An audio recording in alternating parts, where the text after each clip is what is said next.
out of the Philippines, the so-called Solid South, the Mindanao region, where there is a lot of legitimate grievances against the national government. I mean, it is one of the poorest areas of the country. I come from the north of the country where our Human Development Index is almost Southern Europe. But if you go to Mindanao, their Human Development Index is sub-Saharan African level.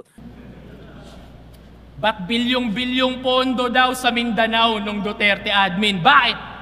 Kung hindi dahil doon, malamang hanggang ngayon, wala kaming bypass road, tunnel road, investor na dati takot mamuhunan. Naririnig mo lang kasi yung putukan, pero bingi-bingihan pagdating sa pinaghuhugutan. Napukusan lang yung Mindanao ng isang termino. Isang termino! Tingin mo na agad sukdulan? Pangungurakot ba talaga yung kinagagalit mo o sanay ka lang na kayo yung mas natututukan? Ano? Ayaw mong maging balanse yung bansa pero panay reklamo niya sa akin na bakit yung Mindanao wala masyadong building? Tangina mo! Tinuturing na food basket yun sa atin. Preskong prutas, murang bigas, karamihan doon nang gagaling.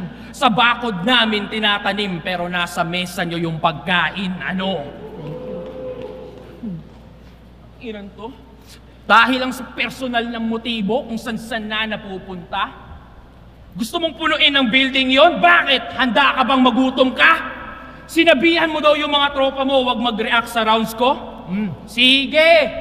Gaga! Maaaring lamangan mo ko sa ingay pero sa isip, asa! Lagyan mo man ng silencer, aking matitinding bara, mapipigilan mo lang yung tunog pero hindi yung bala!